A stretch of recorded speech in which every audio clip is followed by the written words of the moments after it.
बिस्मिल्लाहिर्रहमानिर्रहीम। अस्सलाम वालेकुम। मेरा नाम डॉक्टर राबिया सदफ़ है और मैं शोबा गायनी और ऑप्स से पिछले 10 साल से मुंसलिक हूँ। आज हम बात करने वाले हैं कि क्या आप प्रेग्नेंट होने की कोशिश कर रहे हैं या कंसीव करना चाह रहे हैं, तो हम ऐसी क्या एहतियात हैं जिसको ना कर प्रेग्नेंट होना आसान बना सकते हैं। तो सबसे पहले जो चीज़ हमारे लिए ज़रूरी होती है वो ये है कि आपका हेल्थ स्टेटस कैसा है, उसको नॉर्मल होना is very important to get pregnant. तो इसको हम बोलते हैं प्री कंसेप्शन काउंसलिंग। तो प्री कंसेप्शन काउंसलिंग जो होती है वो हम लोग उसमें 2-4 चीजें होती हैं जिसको हम नोट करते हैं। स्पेशली अगर हम फीमेल की साइड पे आ जाएं तो उसमें सबसे पहले हो जाता है कि अगर कोई वेट रिलेटेड इश्यूज है, जैसे कि अगर किसी भी फीमेल का वजन बहुत ज्यादा कम है या बहुत ज्यादा है, तो अगर हम उसको कंट्रोल कर लें, बेहतर कर लें, मुनासिब कर लें, तो हमल होने में आसानी हो जाएगी। उसके बाद कुछ खास बीमारियां होती हैं जो कि खवातीन से रिलेटेड होती हैं, जैसे कि पॉलीसिस्टिक ओवरीज हो गई, अंडे का मिच्योर ना बनना जिसको हम ओवुलेशन बुलाते हैं,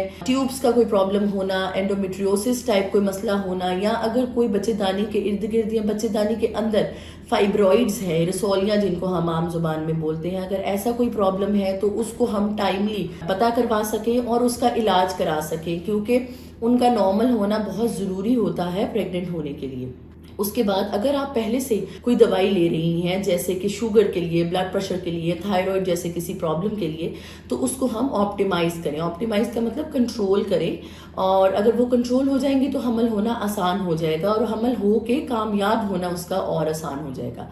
उसके बाद जो चीज़ इंपॉर्टेंट होती है वो होती है फीमेल की वैक्सीनेशन स्टेटस। वैक्सीनेशन स्टेटस में चंद एक खास बीमारियां हैं जिनकी वैक्सीन होना बहुत ज़रूरी है हमल से पहले, जैसे कि हेपेटाइटिस बी है, सी है, खास बीमारी होती है उसको हम रुबेला बुलाते हैं, जिसमें हमल नहीं होता और अगर हो जाता है तो उसके ज़ाया होने के चांसेस बहुत ज़्यादा हो जाते हैं, तो उसकी वैक्सीनेशन होना बहुत ज़रूरी है।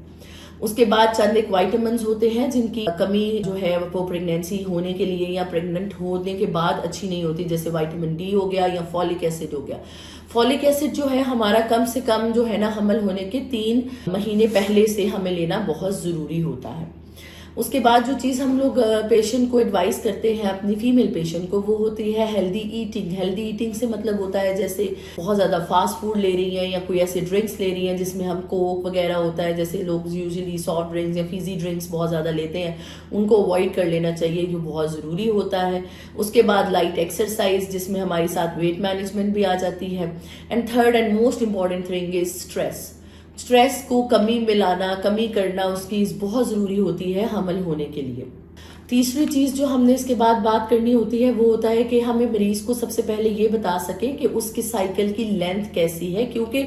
हमल होने के कोई खास दिन होते हैं, ठीक है, उन खास दिनों का हर पेशेंट में डिफरेंस होता है। तो क्योंकि किसी भी औरत का साइकिल कम से कम 21 दिन और ज्यादा से ज्यादा 35 दिन का होता है, और उसके दौरान ही चंद एक खास दिन होते हैं जिनको हम ओवुलेशन डेज बुलाते हैं, जिसमें मियाँ बीवी का एक दूसरे के साथ रहना बहुत जरूरी होता है। तो इसके लिए आप अपने डॉक्टर से डेफिनेटली रुजू करें ताकि वो आपके साइकिल के लेंथ के हिसाब से आपको वो खास दिन बता सके जिसमें आपने अपने मियाँ के साथ रहना है और उसमें आप हमल को यकीनी बना सकें। इम्पॉर्टेंट चीज़ जो इसके बाद और लास्ट बात जो मैं करना चाहूँगी वो होती है कि हम लोग नॉर्मली जैसे प्रेग्नेंट होने के लोग कोशिश कर रहे होते हैं कपल्स, तो वो यूजुअली सिर्फ फीमेल पार्टनर पर फोकस कर रहे होते हैं और मेल पार्टनर यूजुअली इग्नोर हो जाते हैं और उनके बारे में कोई ना तो बात करता है और ना ही उनको इन्वेस्टिगेट करने की कोई कोशिश करता है। तो हस्बैंड की टेस्ट इज वेरी इंपॉर्टेंट, और सबसे अच्छी बात यह है कि हस्बैंड का यूजुअली जस्ट एक ही टेस्ट होता है जिसको हम सीमन एनालिसिस के नाम से बुलाते हैं। अगर वो एक सिंपल सा टेस्ट हम करवा लें तो हम बहुत से मसलों से बच जाते हैं, क्योंकि मोस्ट ऑफ द टाइम्स ऐसा होता है कि एक फीमेल जो है काफ़ी सारी दवाइयाँ, इंजेक्शंस और पता नहीं क्या क्या कुछ कर रही होती है प्रेग्नेंट होने के लिए, और at the end of the day हमें पता चलता है कि वो फीमेल जो पेशेंट है वो तो बिल्कुल ठीक थी, बट उसके मेल पार्टनर में प्रॉब्लम था जो कि कभी डायग्नोज ही नहीं हुआ, इन्वेस्टिगेट नहीं हुआ। तो बेहतर ये है कि आप इस बात से घबराइए नहीं, परेशान ना हो, और हस्बैंड का या अपने मेल पार्टनर का सीमन एनालिसिस ज़रूर करवा लीजिए, ताकि अगर उसमें कोई प्रॉब्लम है तो हमारा सारा लोड जो हमने फीमेल पे डाला होता है, उस पर प्रेशर एक आया होता है इस वजह से कि प्रेग्नेंट होना है, तो वो डेफिनेटली जो है ना कम हो जाएगा, और मेल्स के प्रॉब्लम जो भी होंगे हम उनको उसके अकॉर्डिंगली हैंडल कर लेंगे, और जो कि यूजुअली एक गायनोकोलॉजिस्ट और समटाइम्स जो है ना यूरोलॉजिस्ट के इन्वॉल्वमेंट के साथ हल किया जा सकता है। तो आज मैं आपको जो इम्पोर्टेंट बात है वो ये है कि अगर आप कंसीव करने की कोशिश कर रहे हैं तो प्लीज़ अपने डॉक्टर से रुजू करें, और डॉक्टर से मेरा मतलब हमेशा एक कंसल्टेंट गायनोकोलॉजिस्ट होगा,